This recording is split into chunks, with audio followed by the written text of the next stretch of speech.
최악의 인간과 최선의 하나님이라는 제목을 가지고 함께 살펴보는 시간 가지도록 하겠습니다.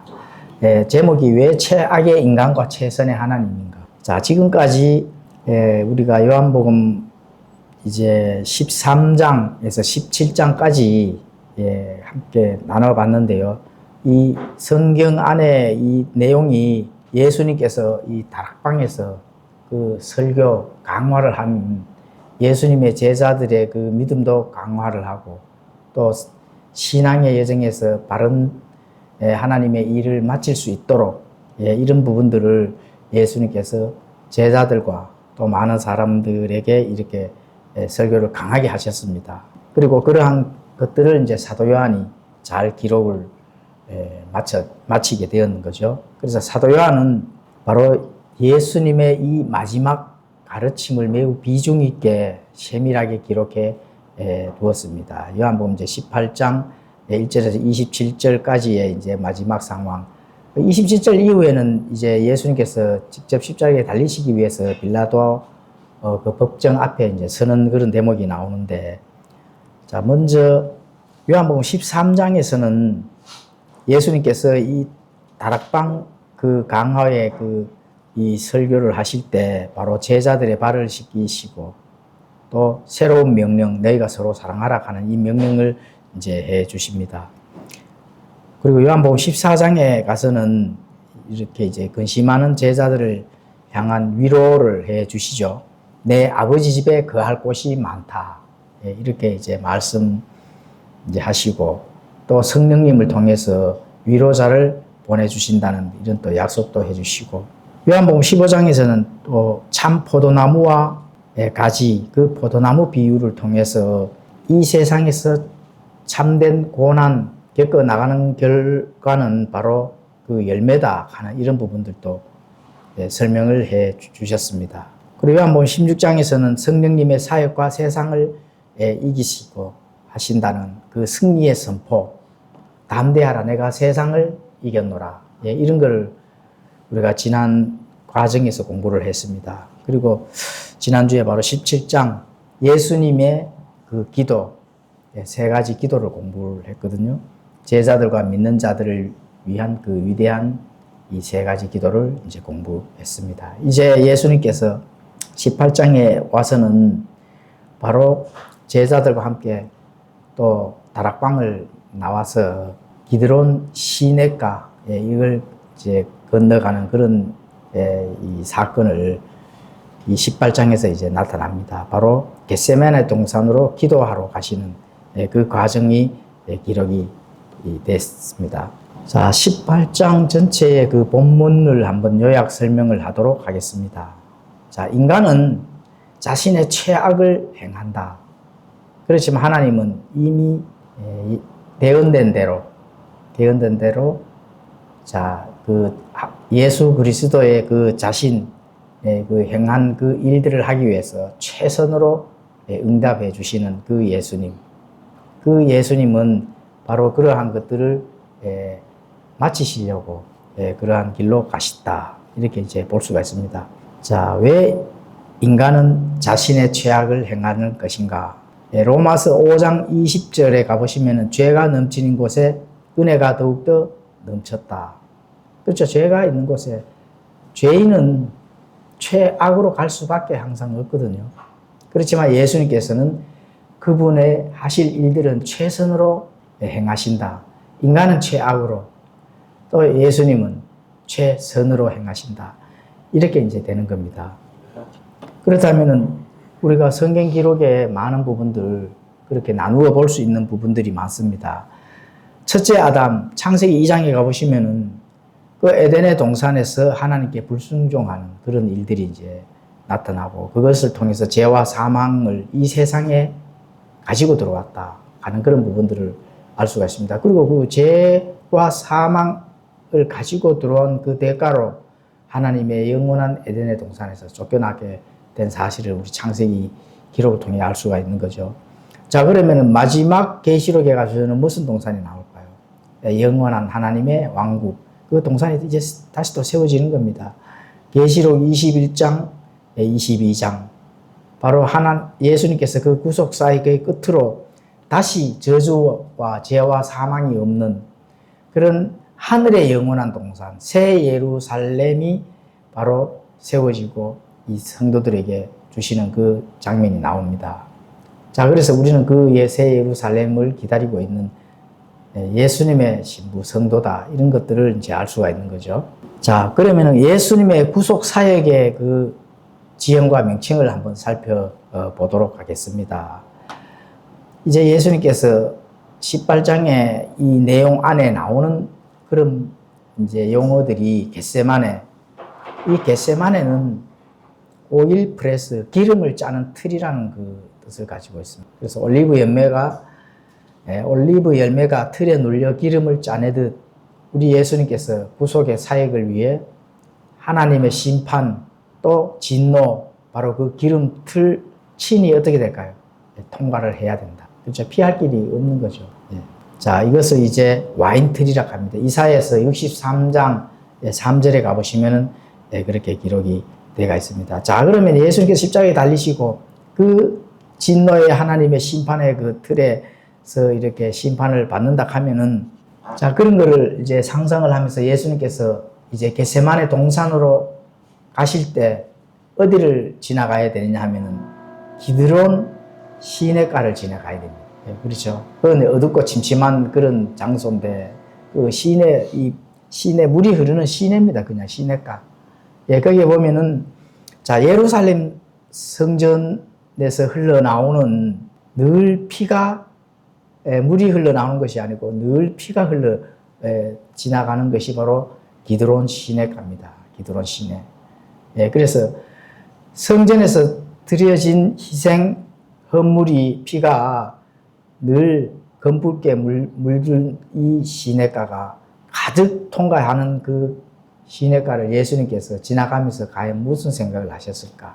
그렇죠. 이제 곧 겪으실 하나님의 진노, 다가올 진노, 바로 이 어두운 깊은 물을 보여주시는 겁니다. 시편 42편 7절에 가보시면은 그렇게 이제 기록이 또 되어가 있고, 그래서 예수님께서 이 동산으로 가시기 위해 기드론 시내를 건널 때, 자, 예수님의 그 발밑에 검붉게 이 물들어서 흘러내리는 그 핏물, 그 강렬한 피비린내가 나는 그 피 직접 눈으로 보시고 또 냄새도 맡으시고 이렇게 지나가셨다 하는 거예요. 그런데 6월절 기간에 예루살렘에 도살된 어린 양의 수가 약 25만 마리 이상 달했다고 합니다. 그럼 뭐 피가 거의 강처럼 이제 흘러내려갔다, 이렇게 이제 보면 되겠죠. 자, 이렇게 그런 시내가를 예수님이 통과하시면서 과연 무슨 생각을 하셨을까? 이런 부분들 뭐 생각할 수 있게, 우리는 그 예수님의 그 생각하는 부분들을 아마 이 성경 기록을 통해서 알 수가 있을 겁니다. 그렇죠. 예수님께서 직접 이 세상의 모든 죄들을 예수님께서 가지고 이 죄들을 완전히 제거해버리고 없애버리려는 그 작정된 그 일들을 하시기 위해서, 그렇죠. 이제 실제로 이 양이, 짐승이 잡혀진 것들을 이제 내가 해야 되지 하는 어떤 그런 경륜의 그 시대를 바꾸기 위해서 예수님께서 그런 각오로 생각을 하시면서 지나가지 않았나, 이렇게 볼 수가 있습니다. 자, 또 여기서 우리가 알 수 있는 것은 다윗의 역사적인 그 예표들을 알 수가 있습니다. 사무엘 15장에 가보면 그렇게 기록이 되어 있죠. 다윗 왕이 아들 압살롬을 배반을 피해 기드론 시내를 이제 건너던 그런 걸 우리가 예표로 삼을 수가 있습니다. 그래서 그것을 봤을 때 참된 왕이신 예수님도 유다의 배반 속에서 바로 이 시내를 건너가는 그런 일들을 이렇게 비교를 해볼 수가 있는 거죠. 그 다윗 왕은 압살롬을 피해서 또 이렇게 그 도망을 가는 그런 일들, 예수님은 유다의 그 배반을 피해서 그 시내에 피가 흐르는 그 시내를 통과하게 되는 이런 부분들을 한번 비교를 해 볼 수가 있는 거죠. 자, 그렇다면은 다윗을 배반한 아히도벨과 압살롬, 그리고 예수님을 배반한 가룟 유다, 모두 어떻게 죽었을까요? 나무에 달려 비극적인 종말을 맞이하는 거죠. 그렇죠. 예, 그런 것들이 예, 비슷하게 이렇게 예표가 돼서 우리가 예, 공부를 할 수가 있습니다. 예, 이런 것들은 바로 예수님이 해야 될 일들의 모형이죠. 예, 우리 창세기 가보면은 이제 그 아브라함의 예, 그 아들 이삭이 예, 번제 헌물에 드려지는 것도 예수님의 그 예표가 됩니다. 예, 그런 것들을 예, 역사적인 경륜 안에서 하나님께서 다 보여주셨다. 이런 것을 알 수가 있습니다. 자, 구약의 사건 사무엘하 가보시면은 자, 다윗 왕이 아들 압살롬의 반역을 피해 기드론 시내를 건너는 이런 부분들을 우리가 기록을 통해서 알 수가 있고, 또 신약에서는 요한복음 18장 지금 오늘 공부하는 데는 참된 왕이신 예수님이 대적들에게 잡히시기 위해 기드론 시내를 예수님이 스스로 건너가는 그런 일들을 비교해서 볼 수가 있습니다. 그리고 다윗의 가장 가까운 참모 아히도벨이 배신하고 예수님은 제자 가룟 유다가 배신을 하잖아요. 그렇죠? 그런데 이제 다윗은 살기 위해서 울며 도망을 치고 예수님은 우리의 구원을 위해서 스스로 자신의 몸을 내어주고 잡히기 위해서 나가셨다. 이런 부분들이 비교가 될 수가 있습니다. 그리고 뭐 당연히 배반자 아히도벨의 그 종말은 스스로 목매서 이제 죽는 그런 것이 기록이 되어 있고, 유다는 어떻게 죽었어요?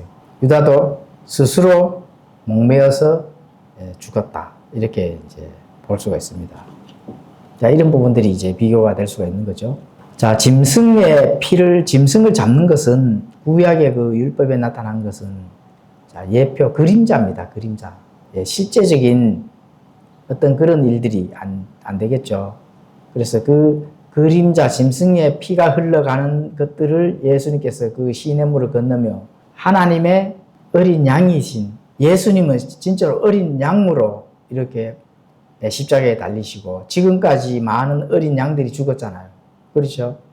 그래서 그 피를 보면서 예수 그리스도께서 자, 이제 몇 시간 뒤에는 저 십자가에서 내가 흘려야 될 자신의 피를 생각하시면서 지나가셨다. 이런 부분들을 봤을 때, 아, 정말 예수님은 이 인류 구원을 위해서 구약에 예표된 대로 그림자인 진짜 짐승의 그 양의 피를 종식시키고 예수님께서 이제 직접 그림자가 아니라 실제 예수님의 하나님의 피가 흘려지는 그런 사건들을 자, 누가 그 사건들을 자, 미리 얘기를 했을까?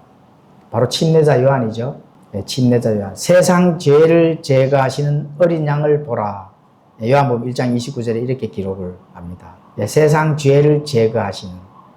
네, 이런 부분들은 침례자 요한이 미리 예수님의 그 해야 될 그 사역들을 미리 와서 준비를 하는 그런 것들에 대해서 이제 예수님께서 이제 모든 일들을 성취하기 위해서 그 시냇가를 지나가셨다. 이런 부분들이 바로 18장에 보면은 설명이 잘 되어 있습니다. 자, 그럼 18장 10절에 가보시면은 베드로가 이제 배반을 하는 그런 사건이 이제 일어납니다. 그럼 배반을 할 때 어떻게 배반을 할까요? 10절에 가보시면은 그때 시몬 베드로가 칼을 가졌으므로 그것을 빼서 대제사장의 종을 쳐 그의 오른쪽 귀를 뱉는데 그 종의 이름은 말고더라. 이렇게 되죠. 자, 이제 예수님께서 잡히시기 위해서 대제사장들 또 제사장들과 함께 오는 그 바리새인들 이런 사람들을 막기 위해서 베드로가 이제 칼을 빼내는 겁니다. 왜 반역을 하는 거죠? 왜 반역을 할까요? 본인의 바로 이제 하나님의 뜻을 막아서는 인간적인 이제 열정이 들어간 겁니다. 그 인간적인 생각이 들어간 거죠. 그렇게 하면 안 된다 하는 이런 부분들. 예수님께서 그것이 바로 예수님의 사역을 막게 하는 그런 아주 치명적인 실수가 되는 겁니다. 자, 그러면 베드로가 한 4가지 정도의 그 실수를 저지르는 데 대한 부분들을 한번 나눠보도록 하겠습니다. 이게 잘못된 대적이라는 거죠. 바로 혈과 육의 사람들을 상대로 싸운다. 이건 있을 수가 없는 일이죠. 하나님의 영적 일들을 완성하기 위해서 해야 되는데 혈과 육으로 싸움을 하면 안 된다 하는 거. 그리고 잘못된 무기, 뭐를 사용해요? 영적 전쟁에서 세상의 칼을 사용을 지금 하고 있다는 거죠. 영적 전쟁. 그렇죠. 눈에 보이는 어떤 물리적인 사람들이 만나고 잡혀가고 이래 하는 이런 부분들만 보면 안 되거든. 예수님께서 하셔야 될 이런 일들은 하나님의 말씀을 완성하고 성취하기 위한 영적인 일이다. 이렇게 이제 보셔야 되는데, 그걸 이제 잘못된 세상의 칼로 싸움을 쌓아요. 말씀의 검으로 배우고 사용하기로는 뭐를 해요? 세상 칼로 싸우려고 하는 그런 육신적인 눈으로 바라보고 있다. 그래서 결국은 바로 주님의 말씀보다 자신의 의와 혈기를 증명하기 위해서 그렇게 나타난 그런 사역을 바로 이제 실수를 하는 거죠. 그리고 결국은 잘못된 결과가 이제 나타나는 겁니다. 주님의 사역을 방해하고 대적에게 해를 입히며 예수님의 경고를 무시한 그런 베드로의 치명적인 4가지 실수를 이제 이 18장에서 우리가 살펴볼 수가 있습니다. 그러면 베드로는 왜 실패를 했을까? 그 이유가 뭘까요? 베드로가 기드론 시내를 건너 겟세마네 칼을 휘두르기까지 이미 바로 영적 실패의 작전을, 영적 실패의 과정을 지금 가고 있다. 이렇게 볼 수가 있는 겁니다. 이게 바로 말씀을 거절했다는 그런 결과거든요. 하나님의 말씀을 받아들이고 거기에 대해서 그 말씀이 어떻게 성취돼 가는가를, 그 과정을 잘 고민을 해야 되는데 그걸 받아들이지 않았다는 거죠. 바로 예수님의 경고. 그 예수님 베드로에게 경고한 게 뭘까요? 내가 나를 부인하리라. 미리 경고를 해줬잖아요. 내가 예수님을 부인한다고? 이런 부분들을 경고를 했음에도 불구하고 겸손하게 받지 않고 어떻게 돼요? 세상 육신적인 눈으로 뭐든 해결을 해 보려고 한다 하는 거. 이런 부분들을 이제 알 수가 있습니다. 그래, 베드로는 기도해야 할 때 뭐를 했을까요? 잠을 자는 겁니다. 잠. 들어야 할 때, 딱 나서가 말을 하고. 이런 부분들 영적 준비가 전혀 되어 있지 않았다 하는 거. 우리가 알 수가 있는 거. 그리고 대적들과 함께 육신의 사람들이 왔는데 어떻게 될까요? 그 육신의 대적들과 하는 행동을 똑같이 받아치기 하는 그런 일들을 하는 거거든요. 예수님을 잡으러 온 그 칼과 몽둥이를 든 대적들처럼 자신도 똑같이 세상의 칼을 빼들었다 하는 이런 부분들. 그래서 영적인 일들을 전혀 본인이 생각을 하지 않고 먼저 육신의 눈에 그 행위가 먼저 나간다. 이런 부분들을 알 수가 있습니다. 자, 이 칼에 대해서는 누가복음 22장 35절에서 38절에 가보시면은 이제 예수님이 칼에 대해서 언급을 했거든요. 자, 어떤 게 가서 한번 읽어보시게 되면은 예수님께서 제자들에게 내가 떠나간 뒤에 너희가 닥칠 대적, 위험에 대비해서 준비하라 하는 그런 것을 말씀을 합니다. 그 준비가 뭘까요? 바로 주머니, 또 배낭, 칼을 준비를 해라. 이런 부분들을 이제 누가복음 22장 35절에서 38절에 그렇게 기록이 되어 있습니다. 근데 그 말씀을 예수님께서 의미가 뭘까? 준비해야 될 의미가 왜 준비하라 하셨을까? 이제 예수님이 떠난 뒤에 너희들이 세상에 닥칠, 그렇죠? 세상에서 닥칠 필요한 사역을 하기 위해서 필요한 일들이라는 거거든요. 그 칼을 가지고 영적인 일에 싸움을 하라고 칼을 준비하라 하는 것은 아니거든요. 그래서 베드로가 주님의 구속 사역, 십자가의 그 때를 깨닫지 못한 채 바로 하나님의 뜻을 가로막는 그 시점에 칼을 사용하고 있다. 이런 부분들. 그게 이제 인간적인 혈기, 무력으로 바로 영적 전쟁을 치르려고 칼을 휘두르는 그런 실수를 이제 범했다. 예수님이 모든 사역을 끝마치고 나서 떠나갔을 때, 복음을 전하기 위해서 다니다 보면은 뭐 배낭이나, 그렇죠? 또 주머니, 이 칼이 필요하거든요. 가다가 뭐 산에서 나무나 불뿌리라도 캐서 먹고, 껍질을 벗겨서 먹이려면 칼이 필요하잖아요. 이런 데 사용하라고 하는 그런 일이지, 영적인 일에 그 무력으로 칼을 사용하라고 예수님께서 준비하라고 하신 말씀이 아니다 하는 거. 이런 걸 베드로는 잘못 알고 있다는 거죠. 그렇죠? 예수님을 보호하기 위해서 지금 칼을 사용하고 있잖아요. 그래서 큰 실수를 저질렀다 하는 그런 부분들을 18장에 기록이 되어 있습니다. 자, 그러면 18장 11절에서 14절 또 한번 함께 요약 설명을 제가 드리도록 하겠습니다. 11절에 가보시면은 그때 예수님께서 베드로에게 이르시되 내 칼을 칼집에 꽂으라. 내 아버지께서 내게 주신 잔을 내가 마시지 아니하겠느냐 하시니라. 그때 그 부대의 대장과 유대인들의 직무 수행자들이 예수님을 붙잡은 뒤 먼저 안나스에게 끌고 갔다. 예, 이렇게 기록이 되어 있습니다. 자, 내 칼을 칼집에 꽂으라. 이렇게 베드로에게 이제 얘기를 해주면서 아버지께서 내게 주신 잔이 있다 하는 겁니다. 그 잔은 반드시 내가 마셔야 된다는 거거든요. 예, 그렇죠. 그렇다면 네 칼을 막는다고 그 잔을 마시지 않겠느냐. 예, 이런 부분들, 예, 반어법을 지금 예수님께서 지금 사용을 하시거든요. 자, 그러면 칼과 잔에 대한 그런 부분들도 우리가 함께 그 의미를 살펴보면 좋겠습니다.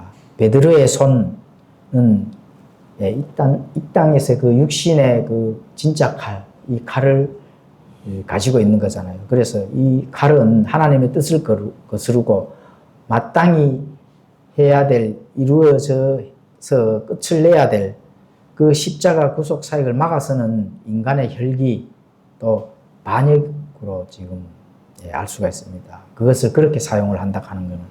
그러면 예수님의 손은 뭘까요? 바로 잔을 들고 있는 거거든요. 이 잔은 하나님께서 주셨기 때문에 반드시 마시고 끝을 내야 되는 잔이거든요. 그게 아버지의 뜻입니다. 바로 구속사의 길을 온전히 받아들이고 말씀에 순종해야 되는 것이 바로 예수님께서 받아들인 들고 계신 그 잔이라는 겁니다. 자, 그러면 성경에서 잔이 가지는 구속사적인 의미가 있습니다. 이게 무슨 뜻이 있는지 한번 함께 살펴보도록 하겠습니다. 하나님의 진노와 심판의 잔이 있습니다. 자, 이사야서 51장 그 17절이나 이런 데 가보시게 되면은 자, 예루살렘에 바벨론이 쳐들어왔을 때 예루살렘이 마신 그 떨게 만드는 그 잔의 찌꺼기, 이 잔, 그 심판의 잔이 되겠습니다. 이렇게 민족들을 향해 쏟으시는 하나님의 진노의 잔.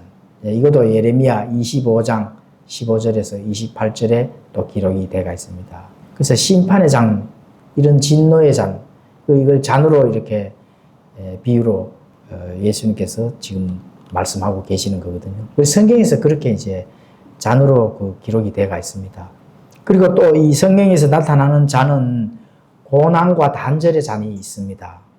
인류의 죄를 담당하시고, 자, 하나님 아버지로부터 잠시 버림받고, 또 단절되셔야 했던 바로 예수님이 직접 받은 잔, 바로 이게 고난과 단절의 잔이거든요. 영육 안에 또 고난, 예수님이 죄 자체가 되셔야 했던 그 잔, 끔찍한 잔이 되겠죠. 이게 마태복음 26장 39절, 또 고린도후서 5장 21절에 가보시면은 기록이 잘 되어 있습니다. 또 이렇게 고난이나 또 심판이나, 그렇죠.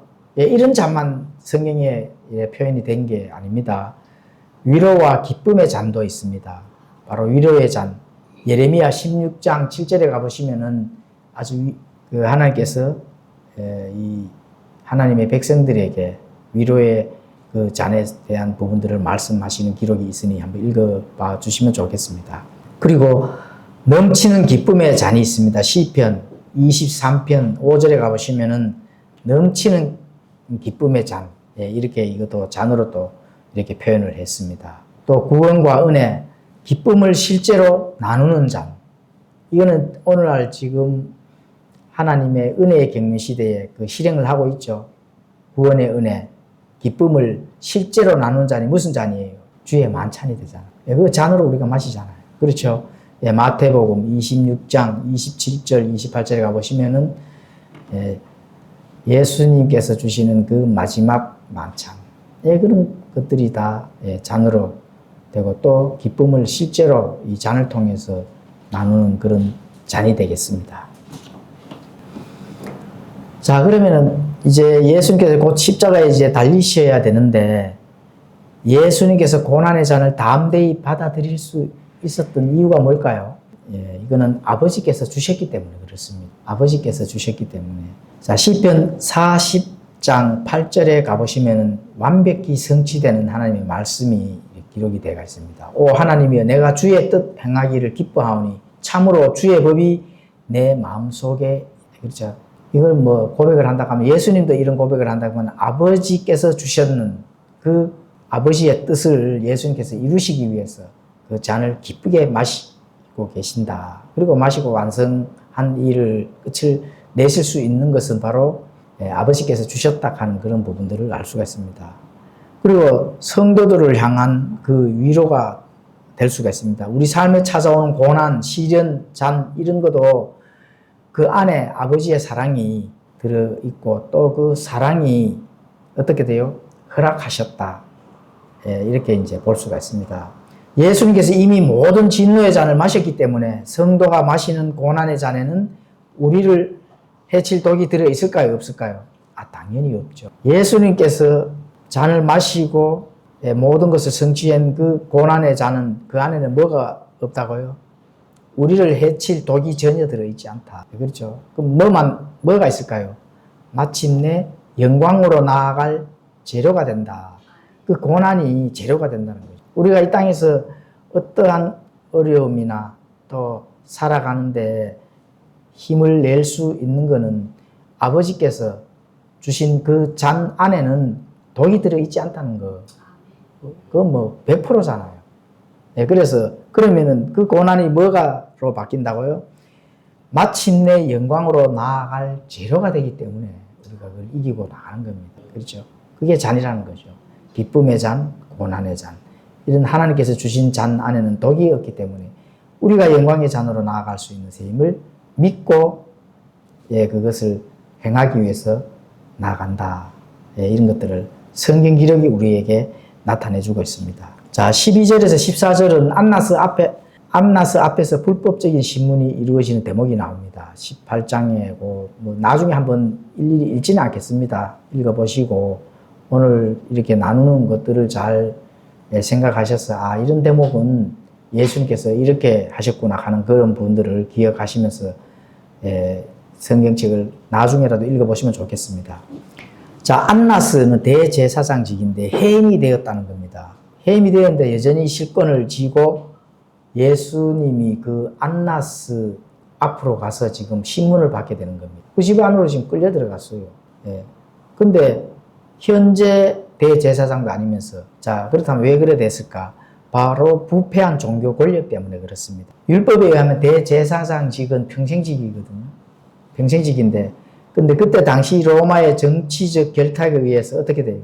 돈으로 대제사장직을 사는 겁니다.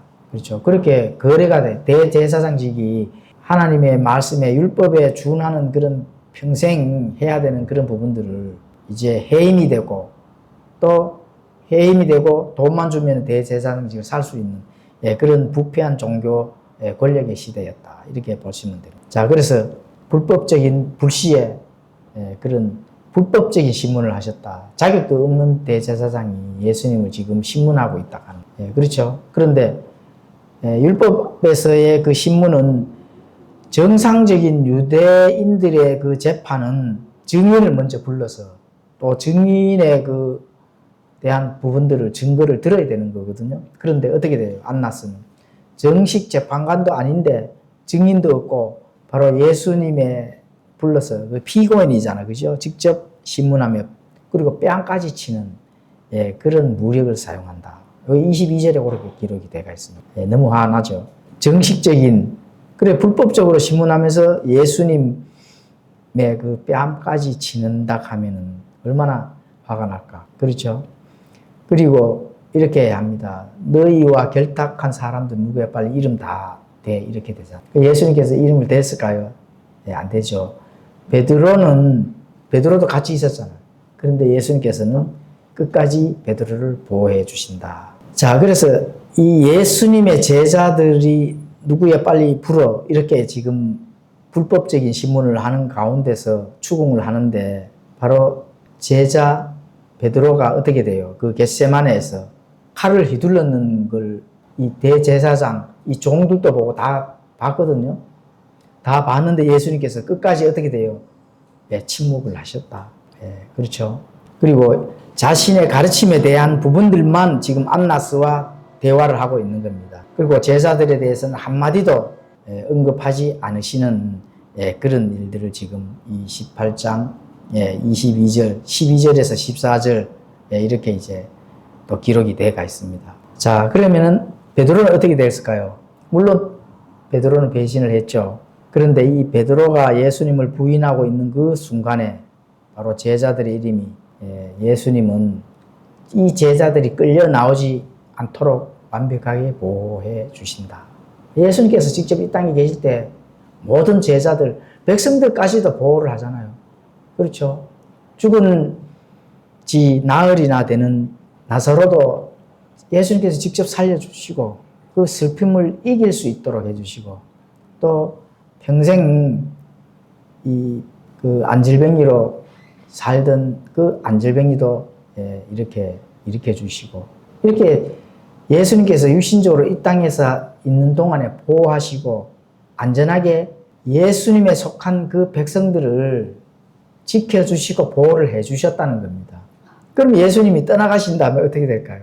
실질적인 보호는 받지를 못하잖아요. 그때부터. 그래서 그런 부분들을 준비하라고 제자들에게 지금 다락방 강화 그 설교에서 쭉 설교를 한 내용이 바로 그 내용입니다. 그리고 이제 십자가에 달려서 피를 흘리시고 예수님께서 완성하시고 떠나가셔야 되기 때문에 그러한 일들이 지금 남아있는 거거든요.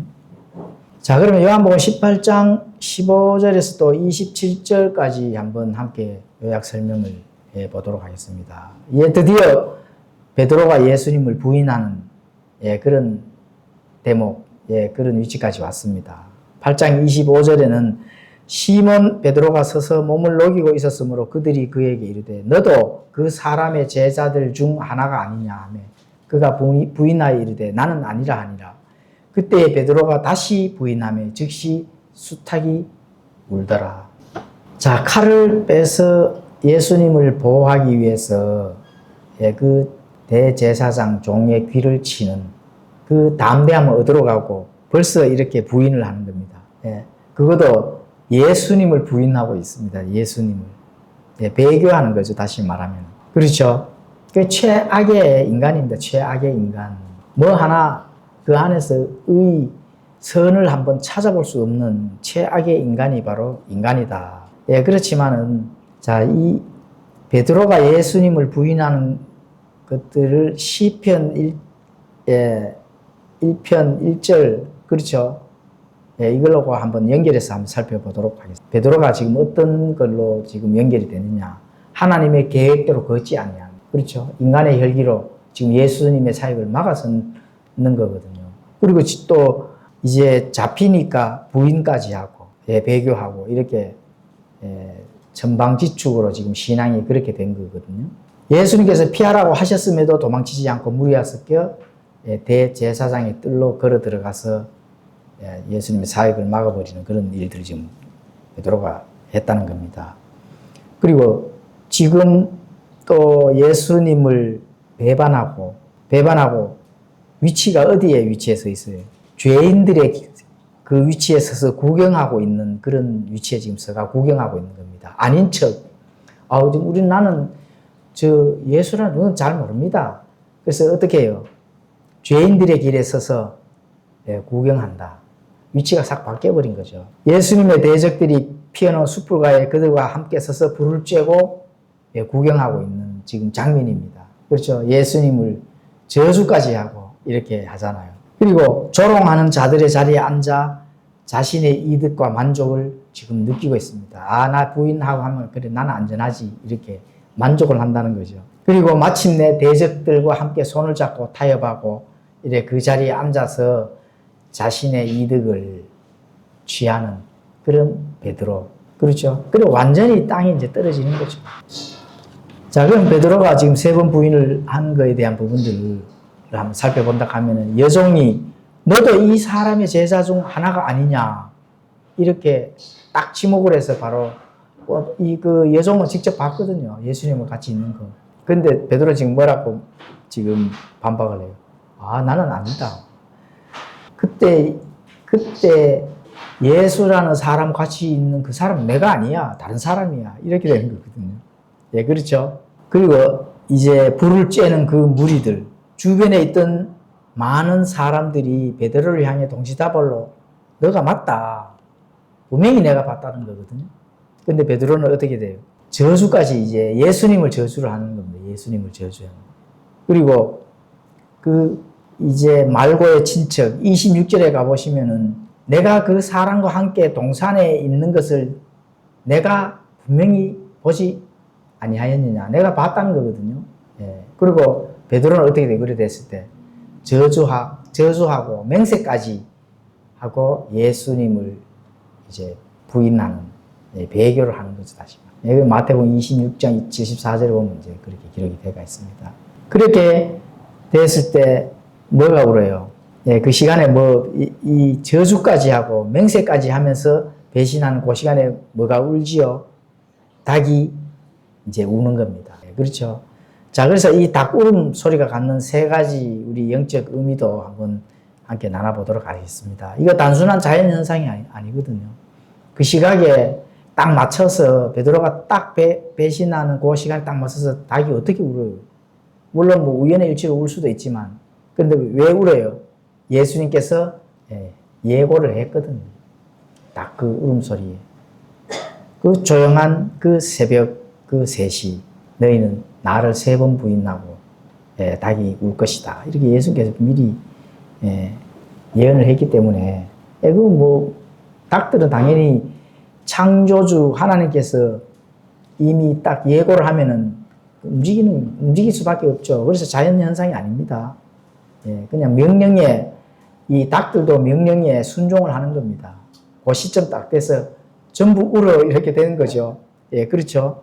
자, 이건 예수님이 바로 하나님이시라는 거예요. 어떻게 그걸 정확한 그 시점에 베드로가 3번까지 부인하고 닭 울음소리를 낼 수밖에 없거든요. 그래야 사람이 돌이킬 수 있는 기회를 주는 겁니다. 공중의 새, 닭 울음소리까지 정확히 통제를 하시는 그 예언은 예수님께서 하신 그 말씀은 바로 예수님께서 신성, 바로 하나님이시라는 거.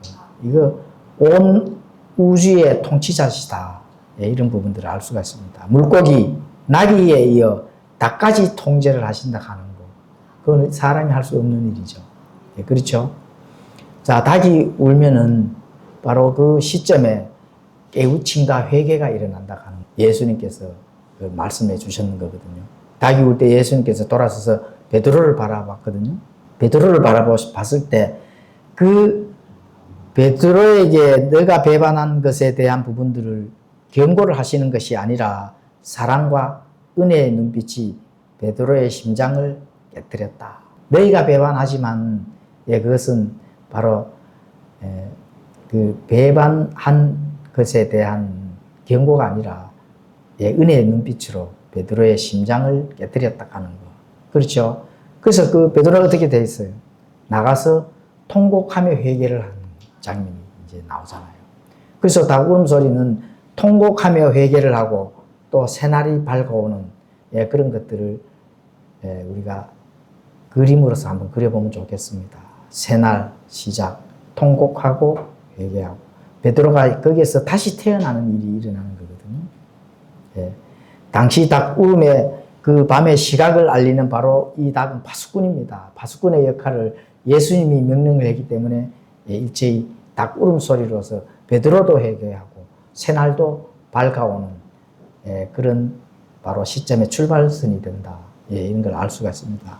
바로 자정에서 새벽 3시 그 깜깜한 조용한 그 밤에서 닭 울음소리에 예수님께서 베드로의 눈을 바라보시면서 어떻게 돼요? 그 은혜의 눈빛에 베드로의 심장이 그냥 멎어버리는 거죠. 그렇죠?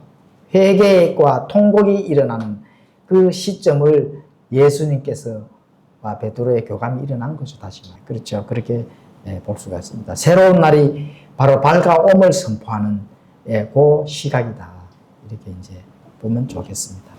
자, 가룟 유다와 베드로의 참된 회개 이거 비교하면서 마치도록 하겠습니다. 가룟 유다는 예수님을 배반하고 단돈 30냥에 그냥 팔아버렸잖아요. 그렇죠. 그런데 베드로는 예수님을 배반했지만 통곡하면서 회개를 했다는 겁니다. 그래서 18장 전체를 이제 우리가 마감하고 이후에 뭐 장이 좀 남았습니다. 이후에 이 절이 좀 남아서 조금 더 하겠지만 18장 전체를 우리가 이렇게 본다 하면은 바로 두 제자의 결정적 차이를 우리가 비교해 볼 수가 있습니다. 가룟 유다와 베드로. 예, 그렇죠. 가룟 유다는 자신이 예수님을 판 것에 대한 후회는 하잖아요. 자책도 하고. 근데 베드로는 참된 회개를 했다 하는 거. 이 부분들을 나타내 주고 있습니다. 시간적으로는 자, 이제 가룟 유다는 바로 밤이 다가오는 그 시점이 되고, 베드로는 통곡하며 나갈 때 새날이 밝아오는 그런 일이 이제 되는 겁니다.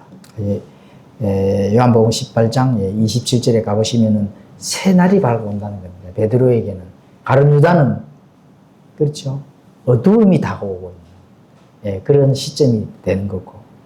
그리고 결과로는 바로 가룟 유다는 사망에 이르는 어떻게 돼요? 사망에 이르는, 자신이 자살을 해서 사망에 이르는 그런 근심을 가지고 영원 무궁토록 예수님의 반대편에 서는 그 대적자의 그 길을 갔다, 이렇게 볼 수가 있습니다. 그렇죠. 그러면 이 베드로는 구원에 이르는 하나님의 뜻대로 하는 그 근심, 회개, 그 통곡, 그것을 바로 베드로가 새날이 밝아오고 예수님의 그 위치에서 바로 사역의 회복이 될 수 있는 그런 길을 가는 것이 바로 베드로다. 이 두 제자들을 비교하면서 우리가 알 수 있는 것은 우리의 위치가 어디에 있는지 이거 분명히 알고 항상 신앙의 여정을 가야 됩니다. 내가 하나님의 대적의 위치에 있는 것, 아니면 예수님의 위치에서 예수님의 사역을 우리도 그 참된 복음을 바르게 가지고 예수님을 만날 준비를 하고 있는 이런 부분들을 우리가 잘 이 상황에서 살펴보고 바른 신앙의 여정을 갔을 때, 그때 예수님을 만났을 때 예수님의 눈빛과 나의 눈빛이 어떻게 돼요? 은혜의 눈빛이 되어줘야 되는 거예요. 예수님과 나의 눈빛이 만났을 때 내가 항상 예수님을 대적했던 그 위치에 서서 예수님을 눈빛을 마주치면은 과연 그때는 예수님이 은혜의 눈빛으로 우리를 바라보실 수 있을까? 그렇죠? 이런 부분들을 고민을 해본다 하면은 내가 지금 이 신앙의 여정의 길에서 나아갈 때 바른 위치에 있는지 반드시 점검을 해야 된다. 이런 부분들을 자 18장에서 우리가 알 수가 있습니다. 이제 요한복음도 서서히 일이 완전히 예수님께서 이 땅에 있는 죄들을 제거하는 그 일의 마지막 이 라운드까지 가는 그 장면이 이제 얼마 남지 않았다 가는 거. 이게 앞으로 계속 이제 공부를 하면서 마치면서 이제 그 안에 하나님께서 우리에게 주시고자 하는 메시지가 뭔지를 또 다음 주에 또 살펴보는 그런 시간을 가지도록 하겠습니다. 기도하고 마치겠습니다.